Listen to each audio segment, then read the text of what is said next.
في اللون الزول في اللون اللي augmenta aux groupes. Donc la radio qui vous veut du bien et qui essaye de s'exprimer selon nos moyens bien sûr pour débattre des questions d'actualité éminemment politique parce qu'en Algérie tout est lié à un État, l'État jacobin qui contrôle tout et qui fait que nous ayons de la pluie ou du soleil, de la neige ou du vent. Un pays où Alger contrôle le reste du wilaya, qu'on le veuille ou pas. Et un pays où des dirigeants, des décideurs se sont nommés et autoproclamés pour décider de notre destin et de notre sort. Et agissent en toute impunité en fonction de leurs aspirations et leurs perspectives très étardantes, à savoir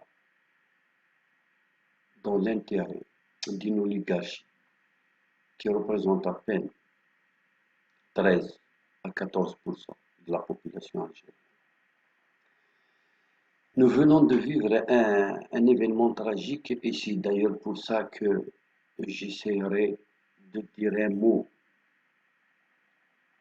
Je n'ai pas eu l'occasion de dire lors du rassemblement des enseignants qui s'est tenu devant le portail de la direction de l'éducation, à l'instar de toutes les wilayas d'ailleurs.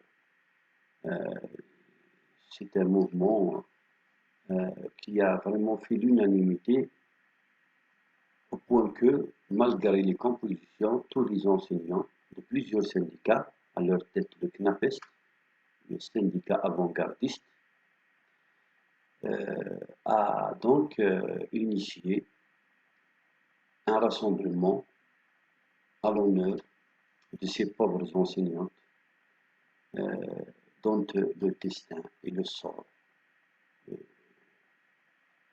jusqu'à maintenant n'est pas encore connu totalement. Et tout ce qu'on sait, c'est qu'ils ont été violés et décapités, délestés de leurs biens. Donc, sont tout simplement, ne sont plus de ce monde plutôt à cause d'une horde, d'un groupe de personnes dont nous allons justement essayer dans cette intervention de connaître pas forcément l'origine biologique ou personnelle, parce qu'à la limite, ce n'est pas une personne de Mohammed ou de Boalem ou de Tekouk ou de Belkher, mais surtout les causes, les appartenances idéologiques et les commanditaires de cet ignoble acte. Donc, à Borj Badji Mokhtar, pratiquement à quelques kilomètres à peine du Mali et du Sahel, donc en plein dans le Sahel, là où plusieurs forces internationales coexistent pour l'intérêt des firmes internationales et de tous les exploitants des minerais algériens, et nigériens et maliens, comme le phosphate, l'uranium, l'or, les émeraudes et tout ce qui nous dérobe au quotidien, il y a un petit établissement scolaire, loin de tout, où quelques jeunes filles, délaissées pour compte sans doute, sinon qu'est-ce qui pourrait bien les pousser à aller du nord, où il y a la quiétude et la protection parentale, pour aller travailler au fin fond du désert, comme l'auraient fait des missionnaires. Eh bien, s'il y a bien un noble acte, c'est justement quand un enseignant part à des milliers de kilomètres de chez lui, surtout quand c'est une femme, pour enseigner de pauvres enfants, qui peut-être, surtout pour les langues étrangères, et les langues des Africains, c'est-à-dire le Tamazight, sans doute peut-être c'est pour la première fois qu'ils auraient une enseignante à temps complet. Sous d'autres cieux, un geste comme celui-là aurait garanti à ses enseignants logement, un très bon salaire, une protection, de la formation, de la distinction et bien entendu des remerciements. Parce qu'il faut le faire. Ce n'est plus dans la profession, c'est du patriotisme, c'est de l'humanisme. C'est vraiment quelque chose qui mérite tous les statuts et tous les titres. Mais qu'est-ce qu'ils ont eu, ces jeunes dames, au retour, après avoir été surveillés pendant plusieurs jours? Quand on va et vient, qu'est-ce qu'ils font? Quand est-ce qu'ils rentrent? Comme aurait fait n'importe quel gang, un groupe de gangsters justement, de malfrats, de malades, de détraqués, de psychopathes, sortis je ne sais de quel bureau noir, de quel souterrain, où ils ont été préparés psychologiquement pour commettre leur forfait sans aucun état d'âme, sans aucun remords de conscience, pour aller jusqu'au bout, sans pour autant avoir une seconde de remise en cause, de regret, de repentance, pour peut-être épargner les deux, les trois ou la dernière, pour que nous ayons enfin une survivante. Non, c'est des gens qui sont vraiment convaincus de ce qu'ils font. Ça nous rappelle d'ailleurs leurs grands frères, leurs aînés de Ben Talha et de toutes les hordes, les zombies qui pendant les années 90 ont endeuillé toute la patrie, toutes les jeunes filles qui n'avaient pas de voile, qui portaient une jupe, qui voulaient s'émanciper, qui parlaient français ou tamazight. Il y avait des critères. Toute personne qui répondait à ces critères, il doit être éliminé, quels que soient les moyens. Shakora, skin, sif, el khinjar, la Kalachnikov, tout. L'acide, vous vous rappelez, quand on jetait de par le véhicule de l'acide sur les jambes de toutes les femmes d'unité. Cette fois-ci, à en croire les rumeurs que jusque-là sont les seuls sur lesquels nous pouvons nous baser pour construire une petite réflexion, ce sont des gens qui sont contre à ce que des femmes enseignent, surtout les langues. Moi, personnellement, je ne voudrais pas voir le corps ou les corps de ces enseignants. Déjà comme ça, tout ce que nous avons fait comme thérapie depuis 90 jusqu'à aujourd'hui, nous sommes retombés de très haut. C'est comme si nous sommes en plein en 94, dans les années noires. On l'appelle la décennie. Maintenant, on se rend compte que finalement, c'est la trentaine. Jeb bin el-Waqt, le pouvoir algérien. Toute notre vie est partie en fumée en attendant à ce que le terrorisme finisse, s'achève. À ce que M. Zarbouni et M. Zerouel et consorts et tous ceux qui sont passés à Al-Mouradia, en passant par M. Ouihia, puissent nous débarrasser de ce qu'ils appelaient pendant longtemps pour nous percer le terrorisme résiduel. Et pourtant, on a tué en plein centre d'Alger. Mais précisément, puisqu'il s'agit de femmes, nous devons parler aussi de féminisme ou par féminisme, de ce qui arrive aux femmes en Algérie, mais surtout de ce qui les attend dans l'avenir. Je ne parlerai pas de celles qui sont convaincues que l'homme est supérieur parce que Dieu le dit ou parce qu'il c'est réellement vrai. Moi, je suis démocrate et j'accepte tout le monde et je comprends les convictions de chacun. Si au moins tout le monde faisait ça et que les autres aussi comprennent qu'il y ait un athée, qu'il y ait un chrétien, qu'il y ait un laïc, etc. Moi, je ne parlerai pas à ces femmes en hijab, en tchador, qui acceptent tout ce que dit une certaine interprétation de la religion. C'est normal, ils sont convaincus, et bon courage, à la limite.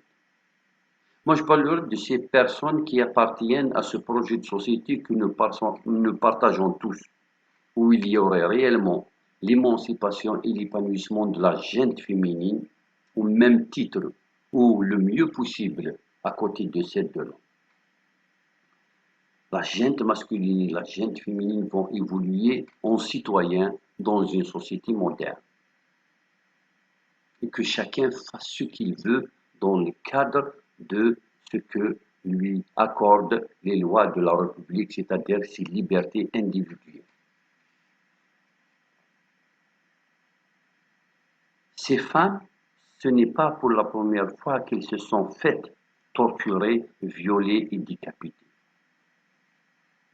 Chaque époque a connu son lot d'intimidation, d'harcèlement, de chasse à l'homme avec un grand H, donc chasse à la femme, de traque,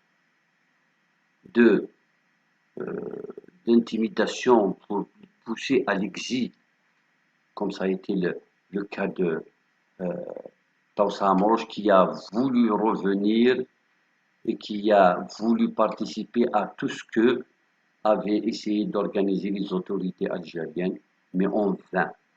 Parce que la culture amazigh, surtout quand c'est la véritable, et que ça dépasse le folklore, c'est réellement l'anthropologie, c'est vraiment les entrailles de la sociologie amazigh, ça dérange. Parce que ça remet en cause les préétablis par le système. L'Algérie n'a jamais existé avant le 7e siècle.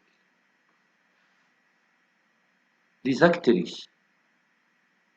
J'ai été dans le cinéma. On a toujours été sollicité pour interpréter des rôles dans des films.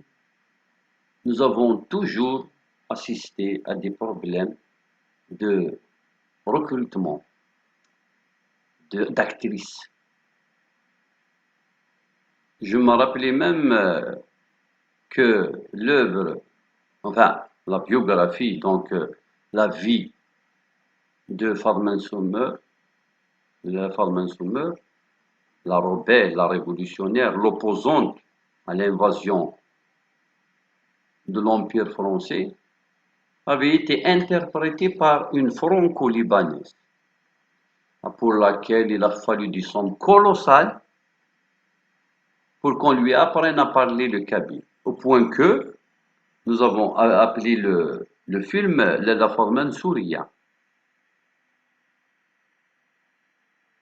Entre autres, parmi les raisons, sans doute c'est pas la seule, mais juste pour un peu et ne pas sortir du sujet, parce que justement, beaucoup de femmes, aussi talentueuses soient-elles, et je suis sûr qu'il y en a des centaines, des milliers, refusent de rentrer dans le monde du cinéma parce que justement la société ne les autorise pas.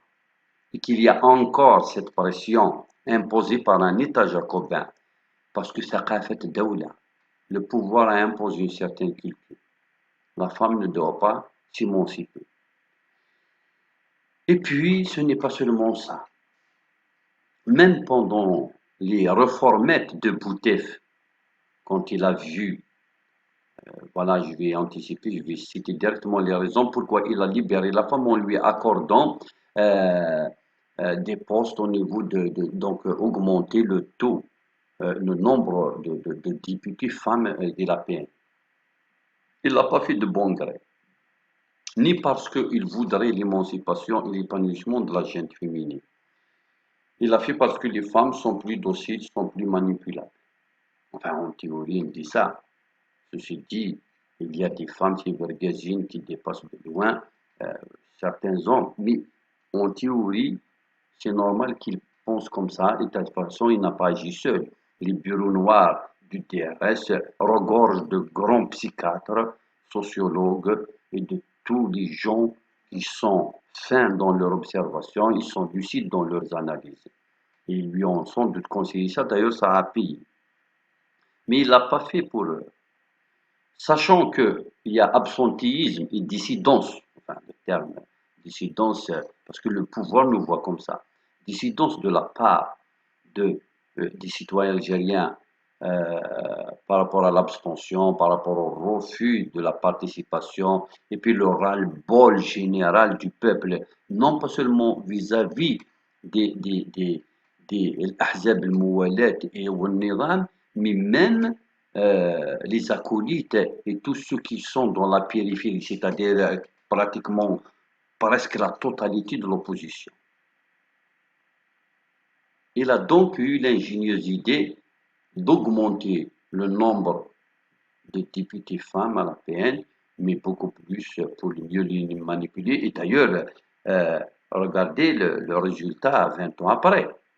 Quelle est la femme qui a fait plus que l'homme, ou alors de toutes celles qui sont devenues députées? Donc, au fait, la femme a été ou bien instrumentalisée et exploitée, ou alors quand il présentait un danger, il est violé et décapité. Nous sommes un peu comme si, enfin, moi je suis féministe, donc je défends la cause des femmes, mais surtout des femmes, mais bientôt tout le peuple algérien, surtout avec le projet de société qui nous réserve. C'est-à-dire, bientôt donc avec ce forfait électoral du 12-6, on aura une APN de la chourocratie, c'est-à-dire les islamistes entre parenthèses modérés, qui vont préparer le lit pour une théocratie officielle et définitive d'ici 2025-2026. En fait, ça dépend de la géopolitique, puisque de toute façon, l'Algérie n'a aucune souveraineté. Nous dépenderons de ce que décideront les grandes puissances, c'est-à-dire les 5 membres permanents de l'ONU. Ce sont eux qui se partagent tous les pays qui regorgent de ressources, à l'instar du pays de Massinissa, qui ne sera plus le pays de Massinissa. D'ailleurs, ça fait très longtemps qu'il a cessé de l'être, si ce n'est pour les militants et pour ceux qui sont restés berbérophones et tenaces vis-à-vis de leur culture et de leur histoire. Donc, les femmes en Algérie, c'est comme les brebis dans un enclos, même pas dans une prairie en train de paître, de brouter. Nous sommes dans un enclos. On nous a donné une certaine quantité à boire et à manger en attendant que les portes de l'abattoir s'ouvrent. C'est un enclos. On est déjà sorti de la bergerie. On n'est plus dans les prairies. On est dans l'enclos, la phase intermédiaire entre l'élevage et l'abattage. Bientôt, les femmes seront officiellement et définitivement un corps, un appareil de reproduction et un objet de jouissance.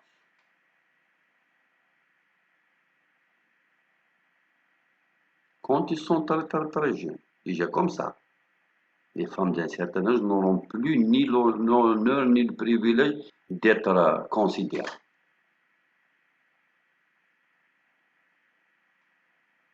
C'est comme les fermiers, juste mûr. Pas trop mûr pour qu'il soit consommé. Ce que l'Algérie officielle réserve aux femmes est quelque chose d'affreux. Aujourd'hui, j'ai le droit de le dire et c'est démocratique. Il y a certains qui n'aiment pas la critique. Moi, je ne critique personne. C'est un constat. Normalement, ils doivent parce qu'ils sont très, très étarois. Mais bon, le temps va les aider à s'élargir l'esprit pour accepter la critique. Le rassemblement d'aujourd'hui n'a pas réellement mobilisé beaucoup.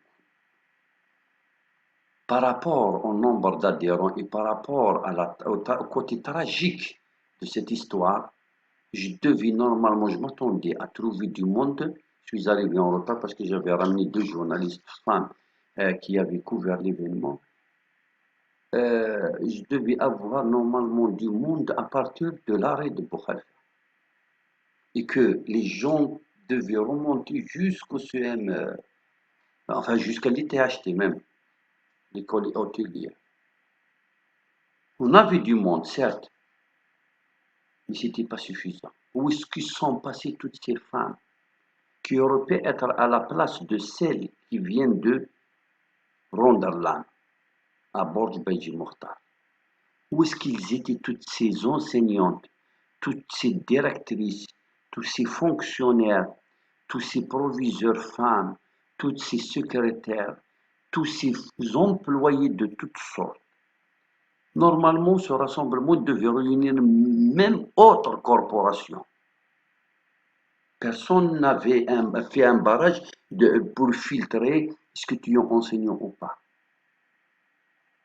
Pourquoi le côté citoyen a reculé? Parce que ça, c'est au-delà de tout acte politique ou syndical. C'est d'abord un acte citoyen.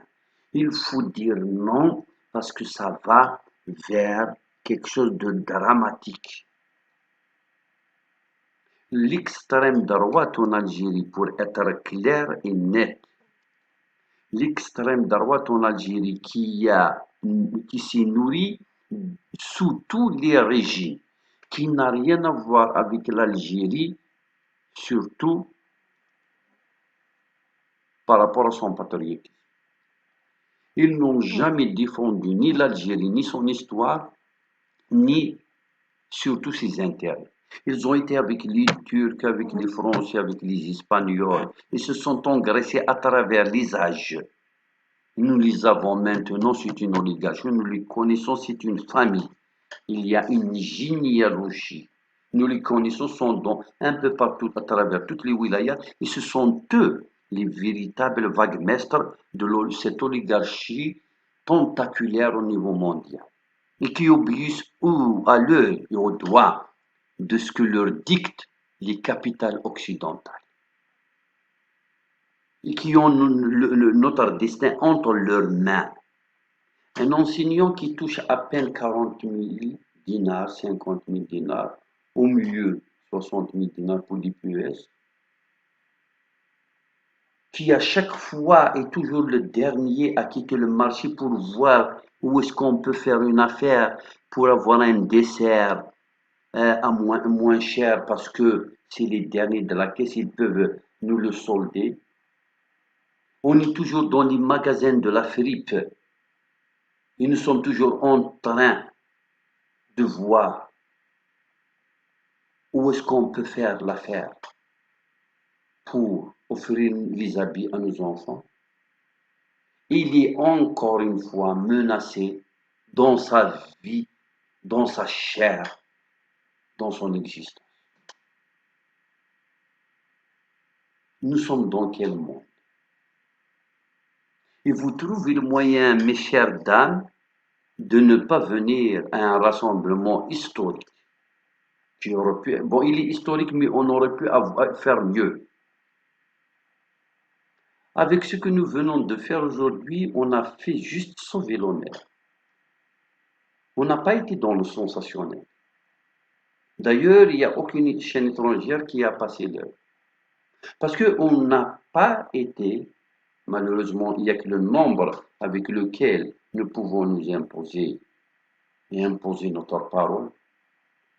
Il n'y a ni le ministre qui va démissionner, ni le chef du gouvernement, même pas le directeur de l'éducation, là où il est d'Adara. Encore moins le proviseur ou le PAPC ou le chef de sûreté et je ne sais qui devait répondre dans une enquête officielle et sérieuse initiée par un procureur sérieux, Mouamoun Ghabet, rationnel, et qui va vraiment appliquer les lois de la République, qui ne va pas répondre aux ordres, il faut étouffer, il faut accabler, il faut endosser à tel, alors que c'est l'autre qui a fait, etc., etc.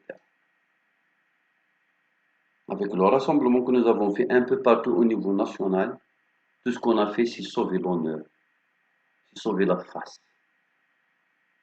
Parce que le pire serait que nous continuions à faire des compositions comme si de rien n'était.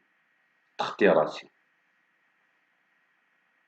Le deuil algérien, comme c'est écrit derrière, c'est en vert et en rouge sur une feuille blanche. Parce que c'est le drapeau algérien qui vient d'être ondulé. C'est toute l'Algérie qui est remise en cause par cet acte.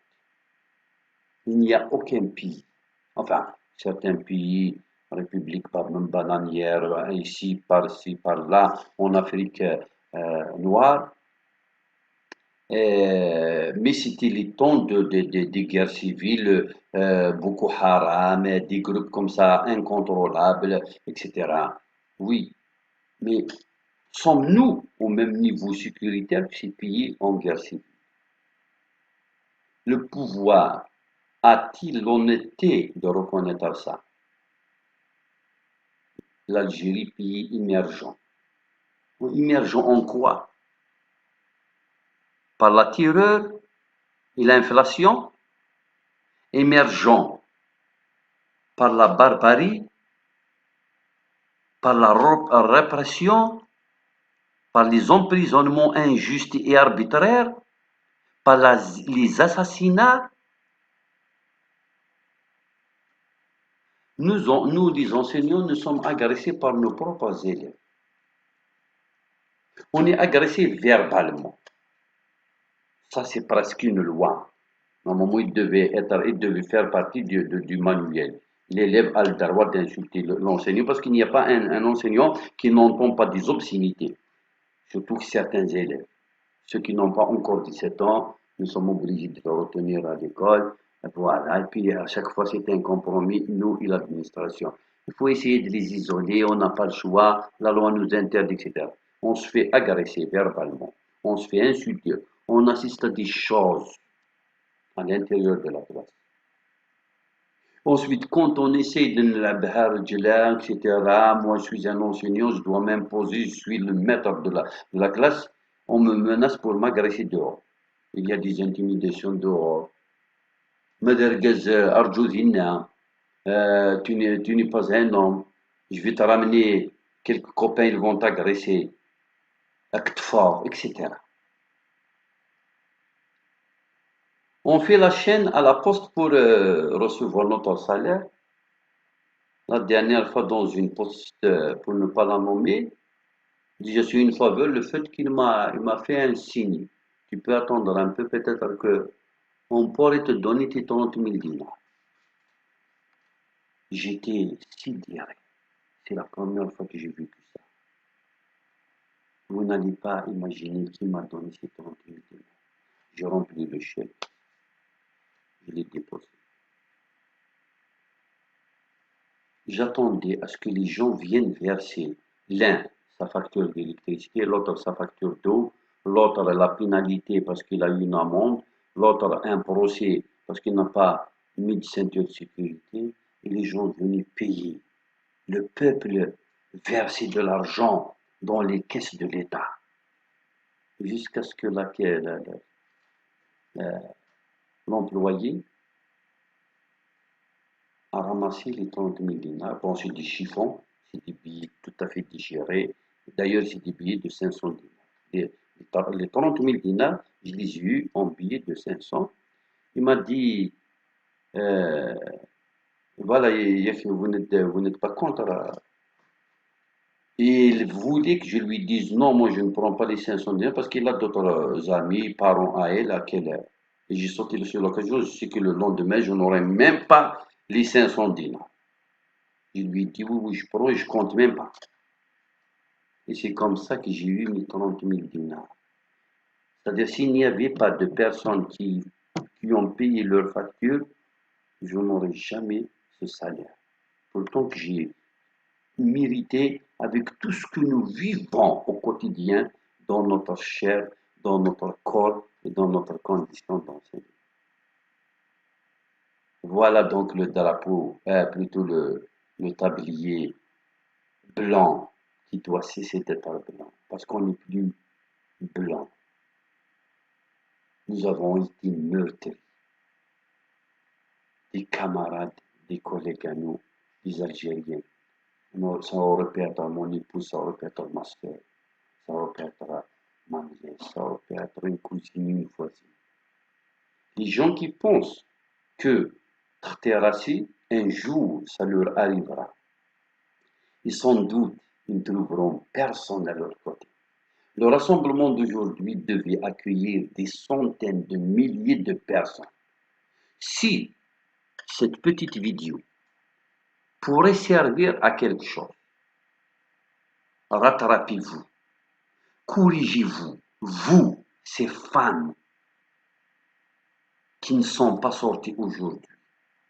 Venez le vendredi, sortez, manifestez, dites à votre façon, criez votre détresse, votre solidarité, criez votre détermination à ce que ce genre d'ignoble acte ne se reproduise plus. Sinon, tôt ou tard, ça va être le tour de vos filles. Ce jour-là, vous vous direz, finalement, à chaque fois qu'on réfléchit seul, on se rend compte qu'on a tort. On n'est pas bêtes, nous, qui sacrifions vendredi, mardi, mercredi, et à chaque fois qu'il y a du monde dehors. Parce que nous savons ce que nous avons enduré de la part de l'État algérien. Ils nous ont pris tout ce que nous avons. Il faut la vivre pour comprendre jusqu'à où peut aller l'État algérien. Nous devons changer les choses. Et il faut que l'Algérie change vers le mieux. Si nous ne sortons pas dehors, ce n'est pas celui qui يتنعنع كيما قال عبد المجيد المسكون ما شافوش غناهم حسدونا في فقرنا. Ce n'est pas un homme qui est à Hidra, qui n'a jamais roulé le mortier, qui n'a jamais cueilli les olives en janvier à partir de 7 heures du matin pour avoir les ongles gelés. Ce n'est pas les Algérois, les gens de l'oligarchie, pas tous les Algérois, les privilégiés, les gens de pétrodollar, les partisans de El-Khalim El-Meshhoura, l'Algérie de papa. Ce ne sont pas ces gens-là qui penseront à nous donner, comme par providence, comme par enchantement, nos darwa. Ils vont nous écraser encore plus. Ils vont jouir de ces tortures qu'ils nous font subir. On n'aura aucun centime de plus dans nos salaires. Et nous aurons de l'inflation au point que le kilo de pommes de terre ne cessera pas d'augmenter. Ce jour-là, ils vont voter par leur APN des lois interdisant toute manifestation sans préalable d'une autorisation. D'ailleurs, c'est le cas, c'est juste que nous avons le nombre jusqu'à maintenant qui fait que nous nous imposons. Mais si chacun pense à sa petite personne, il n'y aurait que les militants les plus déterminés. Ce jour-là, ça va être comme 2001. Ils vont tirer sur nous. Rejoignez les marches. Sortez aussi nombreux que vous êtes. Et finissons-en pour qu'enfin nous puissions être fiers de nous-mêmes. Bouteflika بلا ما نمد Inès Alfaras Kiabba. Nous y voilà comme l'autruche, la tête dans le truc. Mais si nous voulons réellement redresser notre tête, pour que ceux qui sont sous terre, qui sont morts pour nous,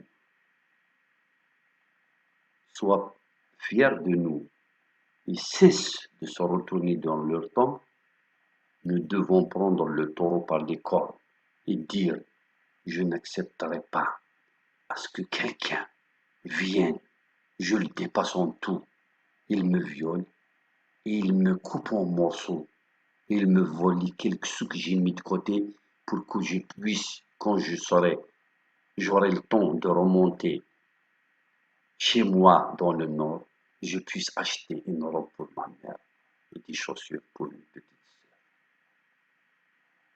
Je ne sais pas dans quel monde nous sommes, mais je pense que le pouvoir algérien n'a aucun scrupule. Je vous remercie, je vous donne rendez-vous vendredi 5 mai. Bon courage.